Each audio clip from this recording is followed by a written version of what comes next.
పక్షం సమాజితం చూద్దాం. దుర్గం చెరువుపై cycling walkathon, ప్రతి ఒక్కరూ ఓటు హక్కు వినియోగించుకోవాలంటూ ప్రతిజ్ఞ.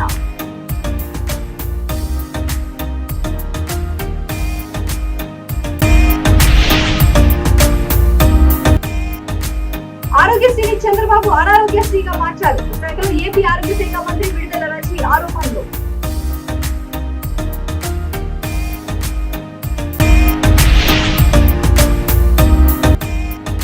ఉప్పల్లో 25వ సిఎంఆర్ షాపింగ్ మాల్ ప్రారంభించిన మంత్రి తలసాని సిరినటి కృతి శెట్టి.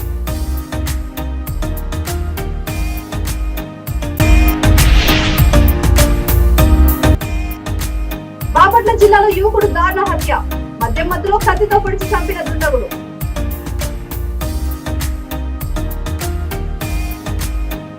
ఇక డీటెయిల్స్ చూస్తే మాదాపూర్లోని దుర్గం చెరువుపై సైక్లింగ్ వాక్థాన్ నిర్వహించారు. Cycling to vote, walk to vote పేరుతో వాక్థాన్ జరిగింది. సైక్లిస్టులు, వాకర్స్ భారీ సంఖ్యలో పాల్గొన్నారు. ప్రతి ఒక్కరూ ఓటు హక్కు వినియోగించుకోవాలంటూ అవగాహన కార్యక్రమం నిర్వహించారు. Chief election commissioner Rajiv Kumar ముందు విద్యార్థులు ఓటు హక్కు వినియోగించుకోవాలని నాటకం ద్వారా చేసి చూపించారు. ఆయన సైక్లిస్టులతో ముచ్చటించారు. ప్రతి ఒక్కరూ ఓటు హక్కును వినియోగించుకోవాలని వారిచే ప్రతిజ్ఞ చేయించారు. ఈ కార్యక్రమంలో chief election commissioner of India Rajiv Kumar, కమిషనర్లు అరుణ్ గోయల్, అనూప్ చంద్ర పాండా ముఖ్య అతిథులుగా పాల్గొన్నారు. రాష్ట్ర ఎన్నికల అధికారి వికాస్ రాజ్, సైబరాబాద్ సిపి స్టీఫెన్ రవీంద్ర అధికారులు హాజరయ్యారు.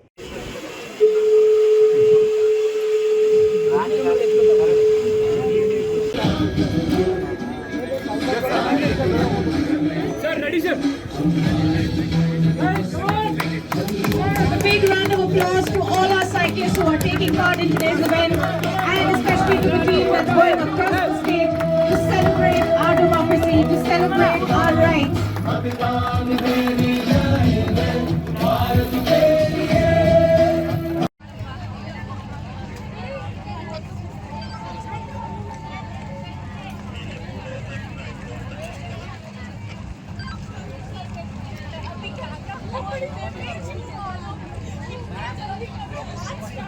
Everybody is ready?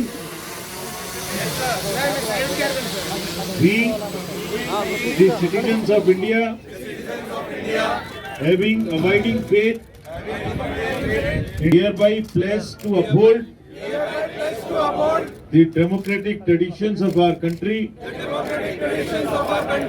and the dignity of free, fair and peaceful. ఆరోగ్యశ్రీని చంద్రబాబు అనారోగ్యశ్రీగా మార్చారని ఏపీ ఆరోగ్య శాఖ మంత్రి విడుదల రజనీ ఆరోపించారు. విశాఖపట్నం ఇసుకతో పాటు ప్రాథమిక ఆరోగ్య కేంద్రంలో జగనన్న ఆరోగ్య సురక్ష శిబిరాన్ని మంత్రి పరిశీలించారు. టీడీపీ హయాంలో ఉన్న ఆరోగ్యశ్రీ బకాయిలను సైతం వైసీపీ ప్రభుత్వం చెల్లించిందని మంత్రి వివరించారు. ఈ రోజు ఒక చక్కటి కార్యక్రమంలో భాగమవ్వడం చాలా సంతోషంగా ఉంది. ఇసుక తోట యూపీహెచ్సికి సంబంధించి దాదాపు ఈ యూపీహెచ్సి పరిధిలో 30,000 మంది జనాభా ఉంటారు. మరి ఈ 30,000 మంది జనాభాకు సంబంధించి ఈ రోజున ఈ క్యాంప్కి సంబంధించి ఇక్కడ ఉన్నటువంటి మన హెల్త్ స్టాఫ్, వాలంటీర్స్, గృహసారథులు, ఏఎన్ఎంలు, కమ్యూనిటీ హెల్త్ ఆఫీసర్స్ అందరూ కూడా కలిసి మరి జగనన్న ఆరోగ్య సురక్ష క్యాంప్ ఈరోజు ఇక్కడి వరకు కూడా మరి ఇక్కడ ఉన్నటువంటి ప్రజలకు వైద్య సేవలు అందించడానికి తీసుకొచ్చినటువంటి స్టెప్స్ అన్నీ కూడా మీ అందరికీ తెలుసు. దీన్ని మనము 5 ఫేజెస్గా ఈ కార్యక్రమాన్ని డివైడ్ చేయడం జరిగింది. మరి మన గౌరవ ముఖ్యమంత్రి వర్యులు శ్రీ వైఎస్ జగన్మోహన్ రెడ్డి గారు ప్రతి ఇంటికి కూడా ఇప్పటివరకు మనం చూసాము ఫ్యామిలీ డాక్టర్ ప్రోగ్రాంలో భాగంగా గ్రామాన కూడా వైద్య ఆరోగ్య సేవలు ప్రజలందరికీ కూడా ఆ గ్రామ పరిధిలోనే మనం ఇస్తున్నటువంటి తీరుని ఫ్యామిలీ డాక్టర్ ప్రోగ్రాంలో మనం చూసాము. మరి ఈ రోజున ఈ జగనన్న ఆరోగ్య సురక్ష కార్యక్రమంలో భాగంగా ప్రతి ఇంటిని కూడా ప్రతి తలుపు తట్టి ఆ కుటుంబ సభ్యులందరికీ కూడా ఈ జగనన్న ఆరోగ్య సురక్ష కార్యక్రమం గురించి చెప్పటము, ఈ జగనన్న ఆరోగ్య సురక్ష కార్యక్రమంలో భాగంగా అక్కడ ఆరోగ్యశ్రీ సేవలు ఎలా పొందొచ్చు ఏంటనే దాని మీద అవేర్నెస్ కలిగించడము, అలాగే ఆరోగ్యశ్రీ సిటిజన్ యాప్ని కూడా ప్రతి ఒక్క హౌస్ హోల్డ్ ఆ ఇంటి హెడ్ ఎవరైతే ఉంటారో వాళ్ళ ఫోన్స్లో కూడా డౌన్లోడ్ చేయించడము. అట్ ది సేమ్ టైం ఈ కార్యక్రమం గురించి ఇది ఎప్పుడు ఏర్పాటు చేస్తున్నారు, మన ఊర్లో మన వార్డులో ఎక్కడ ఏ టైంకి నిర్వహిస్తారనేది అంతా కూడా చెప్పటము. అట్ ది సేమ్ టైం దీంట్లో భాగంగా 7 రకాల టెస్టులు చేయటము. ఆ 7 రకాల టెస్ట్లో మ్యాండేటరీగా మనము బీపీ, షుగర్, హిమోగ్లోబిన్ చేస్తూ ఉన్నాము. అండ్ ఆ ఇంటి హౌస్ హోల్డ్స్ యొక్క permission, at the same time వాళ్ళకి ఏదైనా జ్వరము అలాంటి వాళ్ళకు అలాంటి పరిస్థితులు ఏమైనా ఉంటే ఆ జ్వరం అవన్నీ కూడా చూడటానికి డెంగ్యూ కానీ, స్పూటం టెస్ట్ కానీ, యూరిన్ టెస్ట్ కానీ ఇలాంటి టెస్ట్లన్నీ కూడా మనం చేయడం జరుగుతూ ఉంది. సో ఈ టెస్ట్లో వాళ్ళు పర్మిషన్ ఇస్తే ఒకవేళ ఫీవర్ అలాంటి లక్షణాలు ఉంటే మనం చూడడం జరుగుతుంది. అదర్వైజ్ బీపీ, షుగర్, హిమోగ్లోబిన్ అనేది మ్యాండేటరీగా అందరికీ కూడా మనం చెక్ చేస్తూ ఇవన్నీ కూడా ఒక డేటాబేస్ని మనం మెయింటైన్ చేయడం జరుగుతుంది. ప్రతి కుటుంబంలో ఉన్నటువంటి ప్రతి వ్యక్తికి కూడా మనం రాష్ట్ర వ్యాప్తంగా కూడా ఈ జగనన్న ఆరోగ్య సురక్ష కార్యక్రమంలో భాగంగా ఇవన్నీ కూడా మనం చేయడం జరుగుతూ ఉంది. మరి చేసినాక వాళ్ళ యొక్క ఏదైతే రిపోర్ట్ ఉందో అంటే ఆ రిజల్ట్స్ ఏదైతే ఉందో అవన్నీ కూడా నోట్ చేసుకొని వాళ్ళకు రిఫరల్ అంటే వాళ్ళకు అవసరమైనటువంటి కన్సల్టేషన్ కోసము ఇక్కడ దాకా కూడా తీసుకురావడం జరుగుతుంది. అంటే ఏ రోజు క్యాంప్ జరుగుతుంది ఏంటి అనే కూడా వివరాలన్నీ కూడా మన వాళ్ళు అందించి వాళ్ళని ఈ రోజు ఈ క్యాంప్ ఇక్కడ జరుగుతూ ఉంది. సో ఈ క్యాంప్ జరిగేది దీని టైమింగ్స్ ఇక్కడ అందుబాటు. ఉప్పల్ బస్ స్టాండ్ ముందు 25వ బ్రాంచ్ సిఎంఆర్ షాపింగ్ మాల్ ని మంత్రి తలసాని శ్రీనివాస్ యాదవ్, సినీ నటి కృతి శెట్టి కలిసి ప్రారంభించి జ్యోతి ప్రజ్వలన చేశారు. ఈ సందర్భంగా సిఎంఆర్ అధినేత మా ఊరి వెంకటరమణ మాట్లాడుతూ 40 ఏళ్ల ఎక్స్పీరియన్స్ కలిగిన తమకు సొంత మగ్గాలు, సొంత డిజైన్లు ఉన్నాయన్నారు. అతి తక్కువ ధరలతో నాణ్యమైన బట్టలు లభిస్తాయనే కస్టమర్లు తమ వద్దకు వస్తారన్నారు. దసరా పండుగకు మరిన్ని ఆఫర్లతో వివిధ రకాల డిజైన్లు, బట్టలు ఏర్పాటు చేశామని తెలిపారు.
CMR shopping mall opening వచ్చినందుకు చాలా CMR brand that has more than 40 years of legacy. ఈ legacy ఇలాగే బ్రహ్మాండంగా ఫాలో అవ్వాలని నేను కోరుకుంటున్నాను.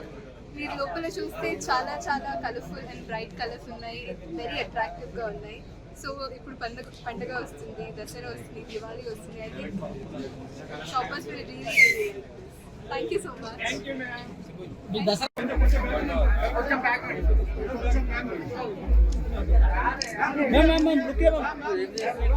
ఎన్ని ఫోటోలు తీస్తావు ఎప్పుడు తీస్తావు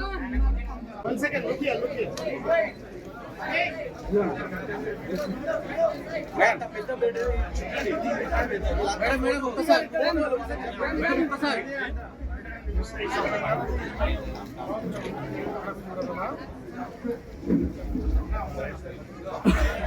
भैया कड़ोची जरगंड अंदर फयाज भाई से क्लियर करो madam madam madam madam madam madam madam smile smile smile smile madam madam smile madam इटो इकडे अलाउ చేయలేమన్నా 2 मिनिट्स ఆగండి ఇది జరిగిన తర్వాత కావాలి అదే భయ్యా మేడం మన స్మైల్ పై నువ్వు జరగాలి అందుకే వీడియో తీసుకుంటాను బాపట్ల జిల్లా రేపల్లె అరవపల్లి శివారు క్రైస్తవ శ్మశాన వాటికలో ఓ యువకుడు దారుణ హత్యకు గురయ్యాడు. పాత కక్షల నేపథ్యంలో ఘర్షణ చోటు చేసుకున్నట్లు తెలిసింది. మధ్యలో మృతుడిని మరో యువకుడు విచక్షణ రహితంగా కత్తితో పొడిచి చంపాడు. మృతి చెందిన యువకుడు 24 ఏళ్ల మేక సాయిగా గుర్తించారు. హత్యకు పాల్పడిన వ్యక్తి పట్టణంలోని జగనన్న కాలనీలో నివాసం ఉంటున్న బ్లేడ్ హర్షగా పోలీసులు గుర్తించారు. మృతుడు సాయి నగరంలోని SCRM కళాశాలలో డిగ్రీ ఫైనల్ ఇయర్ చదువుతున్నాడు. హత్యకు పాల్పడిన వ్యక్తి విజయవాడలో నగర బహిష్కరణ గావించబడిన వ్యక్తిగా అనుమానం వ్యక్తం చేస్తున్నారు. పోలీసులు ఘటనా స్థలాన్ని పరిశీలించి మృతదేహాన్ని ప్రభుత్వ వైద్యశాలకు తరలించారు. నిందితుడు పరారీలో ఉండగా పోలీసు సిబ్బంది గాలింపు చర్యలు చేపట్టారు.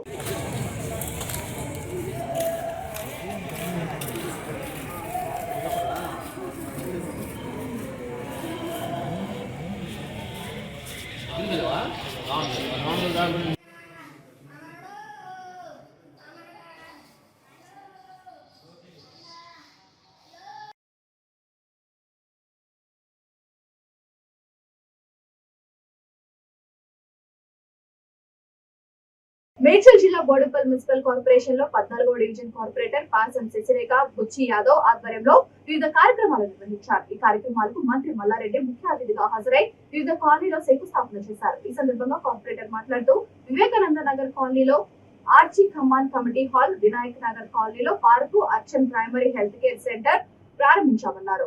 దాదాపు 30 లక్షలతో జిమ్ ప్రారంభించినట్లు తెలిపారు. 14వ వాడికి వచ్చి శంకుస్థాపన కార్యక్రమం చేసుకున్న మల్లెడికి ప్రత్యేక ధన్యవాదాలు. ముఖ్యంగా ఇవాళ వివేకానంద నగర్ కమాను అండ్ కమిటీ హాలు, పార్కు ఎన్నో రోజుల నుండి చాలా ప్రాబ్లం ఉండే, అలాంటి పార్కుని అలా మల్లెడిగా డైరెక్ట్ వచ్చి కొబ్బరికాయ కొట్టి ఓపెనింగ్ చేసినందుకు ప్రత్యేక ధన్యవాదాలు మల్లెడి గారికి, మరి మేయర్ గారికి, మరి డిప్యూటీ మేయర్ గారికి, అందరికి పేరు పేరున. ఎందుకంటే చాలా రోజుల నుండి అక్కడ ప్రాబ్లం ఉండే, అది కూడా క్లియర్ అయినందుకు సంతోషం. మరియు వినాయక నగర్ హాస్పిటల్ అది ఒకటి, మళ్ళీ లేడీస్ జిమ్ వారికి ఇది కూడా చేసినందుకు ప్రత్యేక ధన్యవాదాలు. ఈ కార్యక్రమం ఇంత పెద్ద ఎత్తున కావడానికి మా కార్యకర్తలు, మా లీడర్లు, మా అన్నలు, మా అక్కలు, మా చెల్లెళ్ళు అందరూ ప్రత్యేకంగా ఇంత చొరవ తీసుకొని అందరు వచ్చి ఇంత పెద్ద ఎత్తున చేసినందుకు ప్రత్యేక వాళ్ళందరికీ చేతులెత్తి మొక్కుతూ 14వ డివిజన్లో ఈరోజు మన మంత్రి మల్లారెడ్డి సారు శంకుస్థాపన చేసిండు. ఓపెనింగ్ బస్తీ దవాఖానా ఒకటి, కమిటీ హాల్ ఒకటి, అలాగే లేడీ జిమ్ స్వయంగా కమాన్ కట్టించిన దాన్ని ఇవన్నీ ఓపెనింగ్ చేసిండు. వచ్చినందుకు మల్లారెడ్డి సార్కి ధన్యవాదాలు తెలుపుకుంటున్నాను. అలాగే మేయర్ గారికి, డిప్యూటీ మేయర్ గారికి, కమిషనర్ సార్కి, కార్పొరేటర్లందరికీ, మా డివిజన్లో ఉన్న కార్యకర్తలందరికీ, మహిళలకి పేరు పేరున ధన్యవాదాలు తెలుపుకుంటున్నా. మేము ఎలక్షన్లో దవాఖానా పెడతామని చెప్పినందుకు ఇవాళ మేము నిరూపించుకున్నాము. ఇంకా మన మల్లారెడ్డి సార్ను మరియు ఎమ్మెల్యేగా నిలబడ్డారు కాబట్టి మీరందరూ ఇంటింటికి తిరిగి మనందరం కలిసి ఇంటింటికి తిరిగి సార్ను తప్పకుండా గెలిపించుకోవాలని మేము అందరూ కోరుకుంటున్నాను.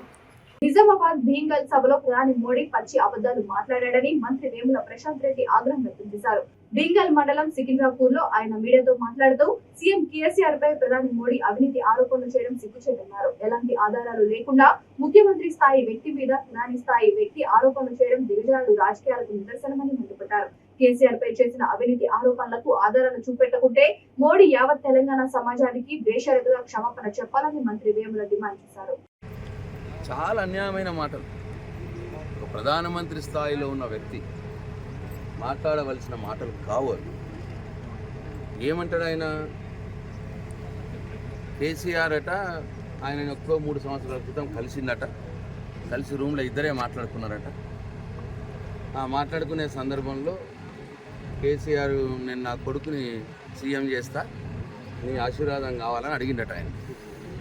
అంటే మీ ఇద్దరు మాట్లాడుకున్న ఎవరికి తెలుసు? కొన్ని ఎప్పుడో 3 ఏళ్ల క్రితం మాట్లాడిన మాట అది. మనం మాట్లాడితే అయితే నేను అంటున్నా కేటీఆర్ గారిని సీఎం చేయడానికి మీ ఆశీర్వాదం ఎందుకండి? మాకు మేము 100 మంది ఉన్నాం ఎమ్మెల్యేలు, నువ్వు 2-2 మీరు. మీ అవసరం ఏమున్నది మాకు? 60 మంది ఉంటే చాలు. ఈ రాష్ట్రంలో ముఖ్యమంత్రి 60 మంది ఎమ్మెల్యేలు ఎవరు కావాలనుకుంటే వాళ్ళు అవుతారు. మా టీఆర్ఎస్ పార్టీ ఎమ్మెల్యేల ఆశీర్వాదము, పార్టీ అధ్యక్షుడు కేసీఆర్ గారి ఆశీర్వాదం ఉంటే కేటీఆర్ గారు ముఖ్యమంత్రి అవుతారు. దానికి నరేంద్ర మోడీ గారు ఆశీర్వాదం ఎందుకు? నీ పార్టీ వేరు, మా పార్టీ వేరు. బీజేపీ, మేము బీఆర్ఎస్. నీ ఆశీర్వాదం మాకెందుకు కావాలి? ఎవడు అడుగుతాడు మిమ్మల్ని? ఎందుకు అడుగుతాం అసలు? పోనీ నీ దగ్గర ఏమైనా మా దగ్గర తక్కువ ఉన్నారు ఎమ్మెల్యే, నేను ఎక్కువ ఉన్నారంటే నిన్ను అడుగుతాం. నీ దగ్గర ఉన్నారు బోర్డు ఇద్దరు, మేము 100 మంది. నిన్ను ఎందుకు అడుగుతాం మేము ఆశీర్వాదం? ఏమన్నా నమ్మేటట్టు అని ఉండాలి కదా చెప్తే. ప్రధానమంత్రి స్థాయిలో వ్యక్తి గట్ట మాట్లాడితే ఎట్లా? ఎప్పుడోనట 3 సంవత్సరాల క్రితం జిహెచ్ఎంసీ ఎన్నికలు అయినాకనట ఆయన దగ్గరకు పోయి నన్ను మీ ఎన్డీఏలో కలుపుకోండి అని కేసీఆర్ ఆయన అడిగిండట. 3 ఏళ్ల క్రితం కేసీఆర్ నిన్ను అడిగితే ఆ మాటను అప్పుడే చెప్పవచ్చు కదా. మీరు అధ్యక్షుడితోటో వాళ్ళతోటో కేసీఆర్ మమ్మల్ని అడిగిండు, మేము కాదన్నాం అని చెప్పి అప్పుడే చెప్పవచ్చు కదా. ఇప్పుడు ఎలక్షన్లు ముందటొస్తున్నాయి అనగానే ఇప్పుడు ఎందుకు మాట్లాడుతున్నావు ఆ మాట? ఆలోచించాల్సిన విషయం కదా. అయినా నీతో మేము ఎందుకు కలుస్తాం? మాకు ఏమవసరం ఉన్నది నీతో కలనీకి? బీజేపీకి కాంగ్రెస్కు సమాన దూరం అని చెప్పి బీఆర్ఎస్ పార్టీ పెట్టినప్పుడే కేసీఆర్ చెప్పిండు, ఎర్రే చెప్పిండు. మీతో ఏమవసరం మాకు కలవనికి?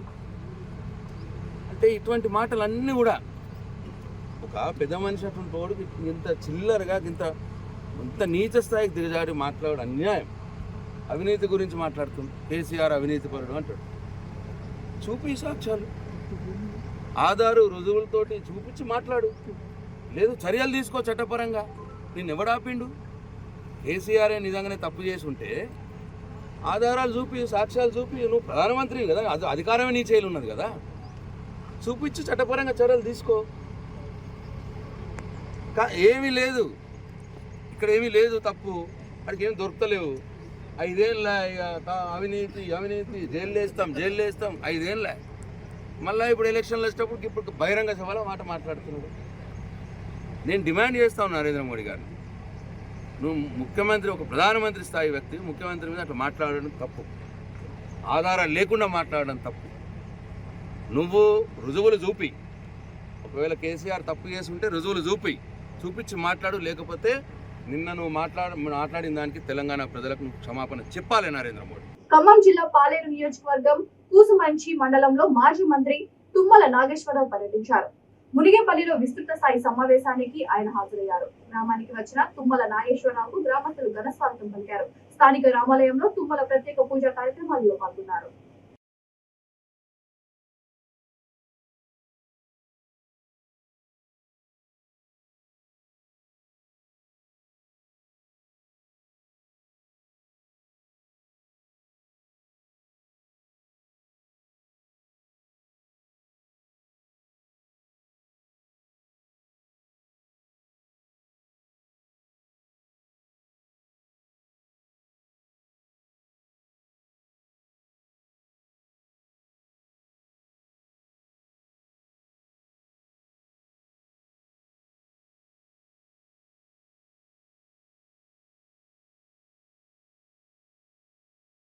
చరిత్ర తెలుసు, నా రాజకీయ చరిత్ర తెలుసు. చిన్నతనంలోనే పూజ్యులు ఎన్టీఆర్ గారు నాకు అవకాశం ఇచ్చారు. ఆ ప్రభుత్వంలో కానీ మొన్న పోయిన టర్మ్లో ఉన్నటువంటి టీఆర్ఎస్ ప్రభుత్వంలో కానీ రేపటి నుంచి కాంగ్రెస్ ప్రభుత్వంలో కానీ తప్పకుండా ప్రజాహితం కోసం, ప్రజల కోసం, సామాన్యుల కోసం, బడుగుల కోసం, బలహీన వర్గాల కోసం, గ్రామాల కోసం, అటు అభివృద్ధి కోసమే నేను రాజకీయాలు చేస్తాను తప్ప నా కోసం, నా స్వార్థం కోసం, నా స్వలాభం కోసం నేను రాజకీయాల్లో ఉండను అని చెప్పి మీకు ఈ సందర్భంగా మనం చేస్తున్నాం. మీ అభిష్టం మేరకి నేను ఉప ఎన్నికల్లో పోటీ చేశాను. నాకున్న 2.5 సంవత్సరాల్లో పాలేరులో ఉన్నటువంటి శాశ్వత సమస్యలు, తాగునీటి సమస్య, సాగునీటి సమస్య, రవాణా సమస్య, విద్యా వైద్య సంబంధించినటువంటి సమస్యలు, విద్యుత్ శక్తి సమస్యలు అన్నింటినీ కూడా తీర్చే అవకాశం ఆ శ్రీరామచంద్రుడు నాకు కల్పించాడు. నేను చేయగలిగాను. మీ ఒక్క గ్రామానికే సుమారు 15 కోట్ల రూపాయలు ఆ టర్ములో ఖర్చు పెట్టుకున్నారు. తర్వాత నాకు ఆ పెద్ద మనిషి సీన్ గారు చెప్పారు, 50 లక్షలు అడిగితే 3.5 లక్షలు వచ్చినాయని. ఆ రకమైన పరిపాలన వద్దు. ఎక్కడ ఏ పేద ప్రజలకే, గ్రామస్తులకి, రైతాంగానికి ఏది అవసరమో అది చేసే మనస్తత్వం ఉండాలి. ప్రభుత్వం ప్రజలది, మన సొంతం కాదు, మన జాగీర్ కాదు. పదవులు ఎవరికి శాశ్వతం కాదు. ఆ పదవిలో ఉండి విడిచిపెడితే, ఆ పదవిలో ఉండి అహంకారం నిలబిస్తే, ఆ పదవిలో ఉండి ప్రజలు ఈతి బాధలకు గురి చేస్తే నీ జన్మ రేపు ఎన్నికలతో ముగిస్తుందని చెప్పి కూడా మీకు ఈ సందర్భంగా మనం చెప్తున్నాం. అటువంటి రాజకీయాలు మనకు అవసరం లేదు. శాశ్వత అభివృద్ధి కార్యక్రమాలు చేసి ఆ రోజు ఇందిరాగాంధీ రాజ్యంలో పేదలందరూ కూడా సుఖ సంతోషాలతో ఉండే అవకాశాలు కల్పించిన కాంగ్రెస్ పార్టీ, తర్వాత సోనియా గాంధీ గారి హయాంలో మన్మోహన్ సింగ్ గారి నాయకత్వంలో అనేక ఆర్థిక సంస్కరణలు తీసుకొచ్చి పేదలందరికీ అవకాశాలు ఇచ్చినటువంటి కాంగ్రెస్ పార్టీ ఈనాడు తెలంగాణనే ఆమె కోరిక కొద్దీ తెలంగాణ ఇచ్చినటువంటి సోనియా గాంధీ గారు ఈ ప్రాంత ప్రజలు ఆమె మొన్న ఒకటి కోరుకుంది. నేను మనస్ఫూర్తిగా మీ అభివృద్ధి కోసం మీ కోరిక తీర్చడం కోసమే నేను తెలంగాణ ఇస్తున్నాను. కాబట్టి ఈసారి కాంగ్రెస్ పార్టీని గెలిపించండి, దానికి మీరు సిద్ధమా అని చెప్పి బహిరంగ సభలో అడిగింది.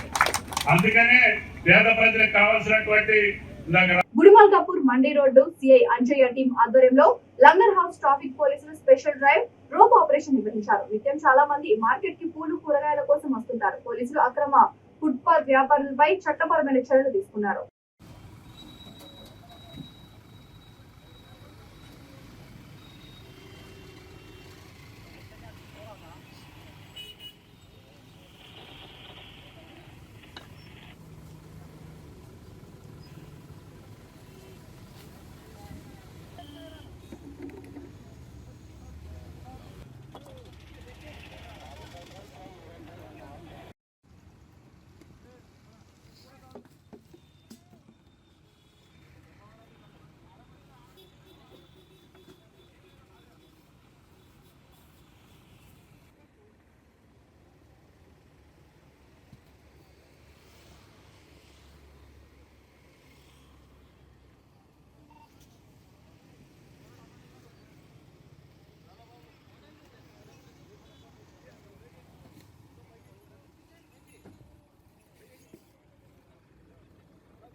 చంద్రబాబు అరెస్ట్ కు నిరసనగా టీడీపీ నేతలు చేపట్టిన దీక్షలపై ఎమ్మెల్సీ వరదు కళ్యాణి సంచలన వ్యాఖ్యలు చేశారు. టీడీపీ నేతల దీక్షలను చూసి ప్రజలు నవ్వుకుంటున్నారని ఎద్దేవా చేశారు. లంచాలు తినేవాడి కోసం కంచాలు మోగించారని ఘాటు వ్యాఖ్యలు చేశారు.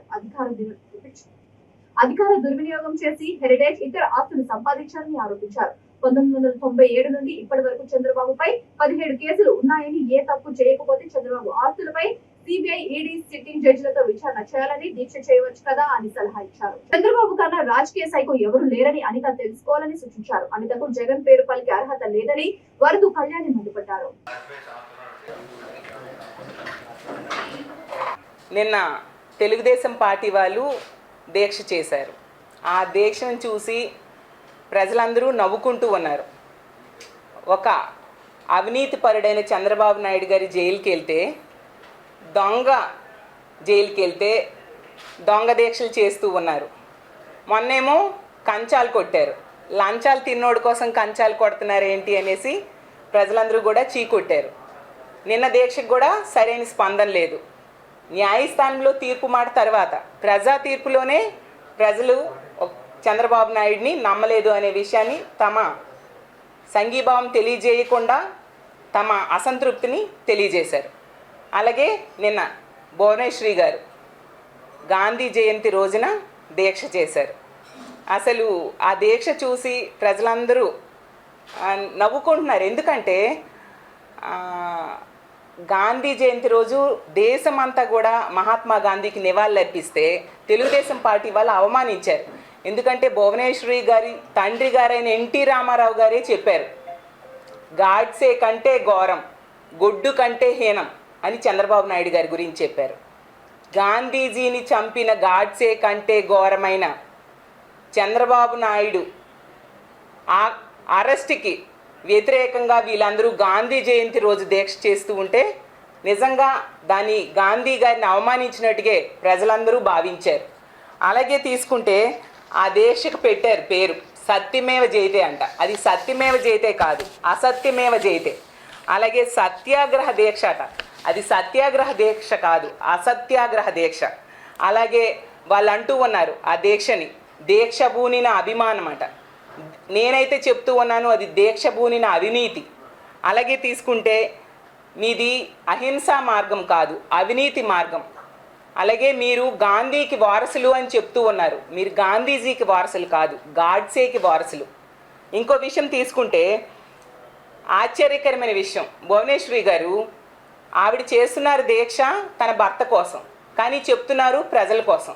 అయితే అమ్మ దీక్ష మీరు ప్రజల కోసం అయితే మహిళల కోసం దీక్ష చేశారా, నిరుద్యోగుల కోసం చేశారా, రైతుల కోసం చేశారా, లేదా విభజన హామీల కోసం చేశారా, ప్రత్యేక హోదా కోసం చేశారా, దేనికోసం? ఒక అవినీతి పరుడైన చంద్రబాబు నాయుడు గారి కోసం మీరు దీక్ష చేశారు. డెవలప్మెంట్ స్కామ్లో అడ్డగోలుగా 241 కోట్లు ఎలా దోచేశారు? మీరు అధికార దుర్వినియోగం చేయకపోతే ఫైబర్ గ్రిడ్ స్కామ్లో 114 కోట్లు ఎలా దోచేశారు? మీరు అధికార దుర్వినియోగం చేయకపోతే అమరావతి రింగ్ రోడ్లో మీరు, మీ భర్త, మీ కోడలు, మీ కొడుకు లోకేష్ గారు కలిపి హెరిటేజ్ ద్వారా ఆస్తులు ఎలా కొట్టేశారు? మీరు అధికార దుర్వినియోగం చేయకపోతే లింగంనేని గెస్ట్ హౌస్ మీకు ఎలా వచ్చింది?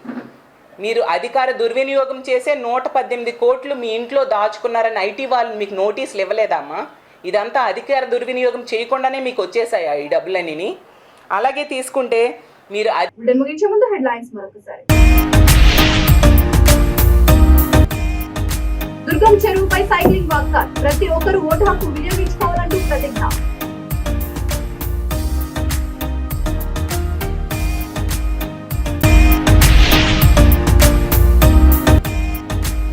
ఆరోగ్యశ్రీని చంద్రబాబు అనారోగ్యశ్రీగా మార్చారు, విశాఖలో ఏపీ ఆరోగ్య శాఖ మంత్రి విడుదల రజనీ ఆరోపణలు.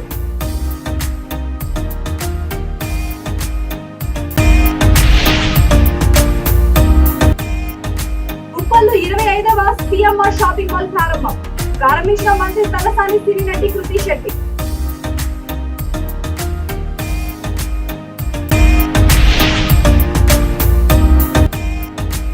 బాపట్ల జిల్లాలో యువకుడు దారుణ హత్య, మద్యం మత్తులో కత్తితో పొడిచి చంపిన దుండగులు.